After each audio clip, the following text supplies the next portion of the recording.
Picture this, you're having one of those days, a really good day. You're in the zone, you're knocking out tasks left and right, homework, school, doesn't matter where you are, you're getting things done. Not only that, you're working on things you should be working on. And then you get home, you start to hyper-focus on something. Maybe even hyper-fixate on a project or a hobby. Still doesn't matter, you're being productive. So productive, you sit down and you make a list for tomorrow. Now you're really excited about tomorrow. We got the momentum, we got the motivation, we got to hold on to that. So you got this list, now you go to bed early because you want to wake up early to take care of this list. But now you can't sleep. Why? Because you're excited about being productive that day and you're really excited about cracking down on this list tomorrow. And that's where you got to slow down. In my experience, hyper-focus, hyper-fixation, and being in that zone is followed up by burnout. We need to talk about this.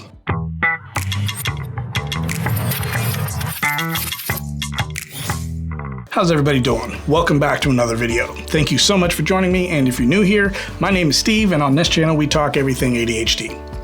Actually, we talk everything about my experience with ADHD, so just to clarify. But today I want to talk about the burnout that happens after hyperfixation, hyperfocus, or getting in the zone and getting a lot done that day. The reason why is because I just experienced it a couple weeks ago. My mother-in-law was coming into town, and so we had a deadline. I had to clean the house, or we had to clean the house. So my wife goes out grocery shopping. I don't like doing the body doubling thing. I like to get everybody out of the house so I can do my thing. And I got in the zone. I completed one task, which led to another, and next thing you know, the house is clean. Later on that day, my son comes to me and tells me he has virtual school the next day, something about a half day. So I tell him he needs to clean his room, especially the area that the monitor is going to show. So we go in just to clean that one small little corner, and I get in the zone again, and I clean his room from top to bottom, put things away, throw things away, everything. His room looks beautiful, by the way. And then I got the motivation, I got the momentum going for me. I come in here and I make a to-do list for tomorrow because I want to keep that motivation. But that to-do list is so unrealistic, it's not even funny. And then I go to bed and all I can think about is trying to crack down on this list, so I don't really get a good night's sleep. So then I wake up and I'm useless. I'm mentally exhausted, I'm physically exhausted, my executive function's not there, I'm just a mess. So I go online and I try to figure out if there's other people out there who have coping mechanisms that can help me get out of this burnout stage. And that's where I come across spoon theory. Now, I've always known about spoon theory, but I actually found the original story of how this theory came about. And there's a couple things on there that hit me differently than what I thought I knew about spoon theory. For those of you that don't know, spoon theory was invented by this woman named Christina. I can't remember her last name, I apologize. But Christina has lupus and she's out to this lunch or dinner with one of her best friends.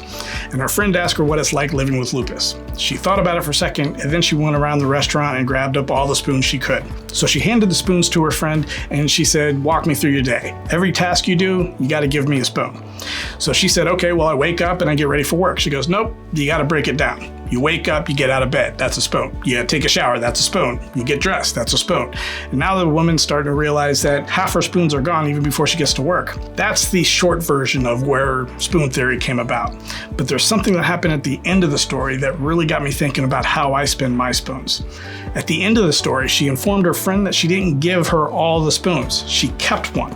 And that's what she does every day. She tries to leave one in reserve, just in case she has to come home and do the laundry or the dishes, or that family member or friend gives a call and says, "Hey, you want to go out to dinner?" She at least has one spoon to be able to do those type of activities. And so that got me thinking. Every time I get into hyperfocus or hyperfixation, or I get in the zone and I get a lot done, I use up all my spoons. That's a given. But I think I use up so many spoons that I actually borrow from tomorrow. And then I borrow from the next day and the next day. And next thing you know, in one day, I just used up all my spoons for the week, and maybe even two. And that's why I think a lot of us get burnt out, at least me. But now the question is, how do you reserve a spoon? Here's the answer. I don't know. All I know is after reading this, I'm hoping that I have the awareness now that when I start to hyperfocus or hyperfixate or get into that zone at work or at home or whatever the case may be, I'm hoping that I'll be able to take a step back and realize I need to save some energy. I need to reserve that spoon. It's constantly in my brain now so that I can go to dinner with my wife, so I can go outside and play baseball with my boys, all that type of stuff. So I'm hoping that just by having the knowledge, I'll be able to be a little bit more aware of when I'm wasting all my spoons for the rest of the week.